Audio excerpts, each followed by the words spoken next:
आज के कुछ महत्वपूर्ण पर्सन के बारे में देखते हैं, ठीक है। तो इसमें सबसे पहले देखते हैं, देखो चौतारा वाद्य यंत्र। चौतारा वाद्य यंत्र में कितने तार होते हैं, ठीक है।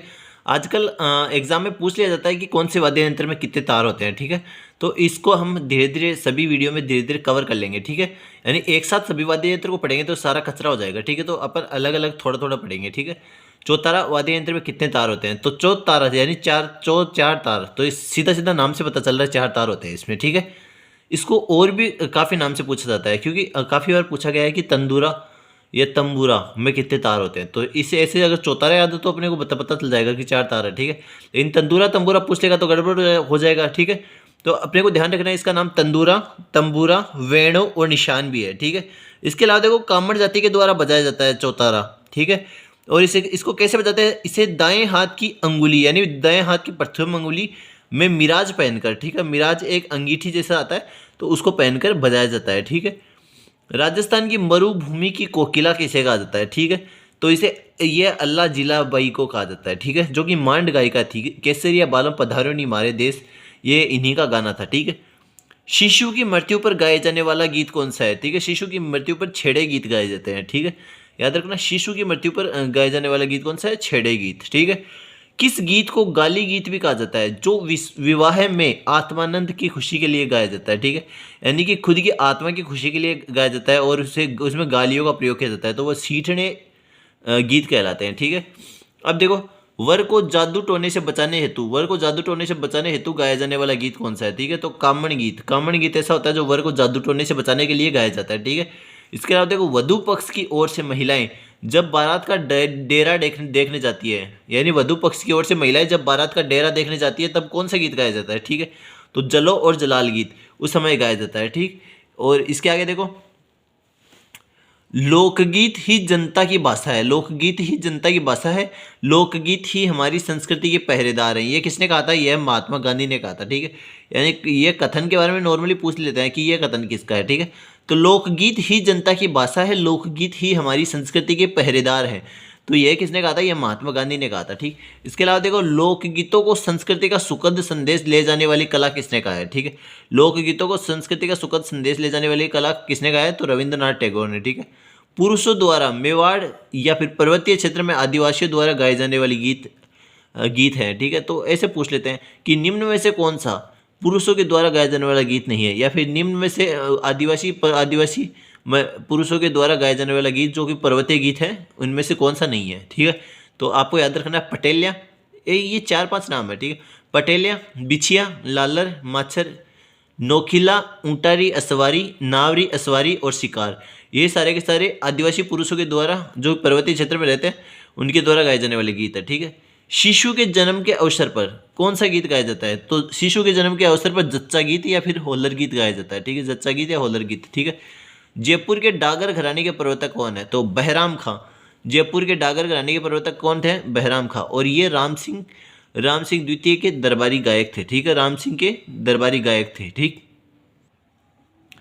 ये देखो, ये पिछले कुछ दिनों पहले एक एग्जाम हुई थी, उसमें पूछा गया कि जस्सऊ, राणव, धुनसोई, मंगारियो, हतलेवो किसके प्रकार है, ठीक है। तो ये किसके प्रकार है, ये गीतों के प्रकार है।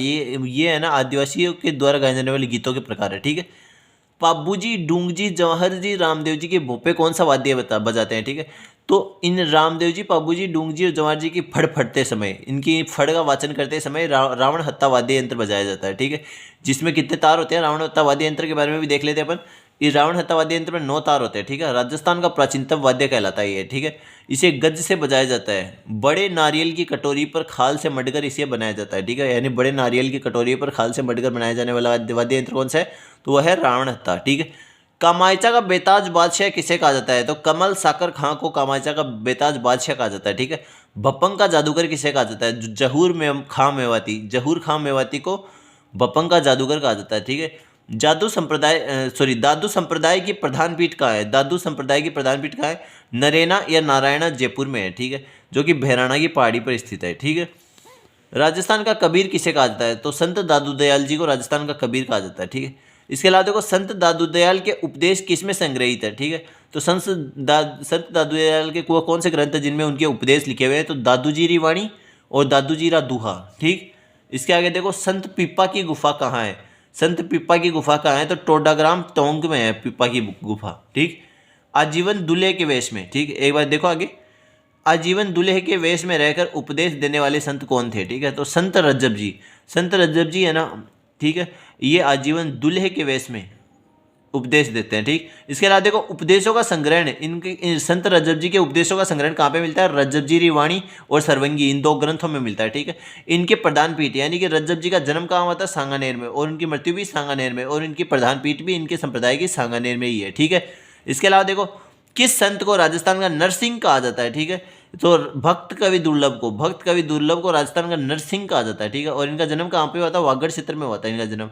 और इनके मतलब नरसिंह के संप्रदाय जो दुर्लभ है संत कवि या भक्त कवि दुर्लभ है, उनकी प्रधान पीठ कहाँ पे है? तो डूंगरपुर बांसवाड़ा, क्योंकि वागड़ क्षेत्र यही तो है, ठीक। निम्बार्क संप्रदाय या फिर हंस संप्रदाय की प्रमुख पीठ कहाँ है? ठीक है, तो निम्बार्क संप्रदाय की प्रमुख पीठ आपको पहले भी एक बार बता दिया कि सलेमाबाद अजमेर में है, ठीक है।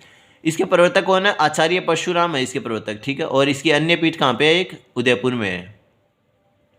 थेवा कला का जनक किसे कहा जाता है? थेवा कला का जनक किसे कहा जाता है? तो नाथूलाल राजसोनी को थेवा कला का जनक कहा जाता है, ठीक है। थेवा कला पर राज्य सरकार के द्वारा डाक टिकट जारी किया गया था, राज्य नहीं सॉरी केंद्र सरकार के द्वारा डाक टिकट जारी किया गया था। और कब किया गया था? 5 रुपये का डाक टिकट 2002 में जारी किया गया था, ठीक। अष्टछाप कवि मंडली की स्थापना किसने की थी? तो संत कवि विट्ठल जी ने अष्टछाप मंडली की स्थापना की थी, अष्टछाप कवि मंडली की, ठीक है। विट्ठल जी की बात करें तो वल्लभ संप्रदाय के प्रवर्तक हैं विट्ठल जी। वल्लभ संप्रदाय के प्रवर्तक कौन है? विट्ठल जी, ठीक है, विट्ठल नाथ जी। इस संप्रदाय की या वल्लभ संप्रदाय की प्रधान पीठ कहाँ पे है? नाथ द्वारा राजसमंद में है, ठीक है। ऊंट की खाल पर सोने की सूक्ष्म चित्रकारी को क्या कहा जाता है? तो उस्ता कला कहा जाता है, ऊंट की खाल पर सोने की सूक्ष्म चित्रकारी, ठीक है, जो कि बीकानेर की प्रसिद्ध है। और इस उस्ता कला को दूसरा किस नाम से जाना जाता है? मुनतवती कला।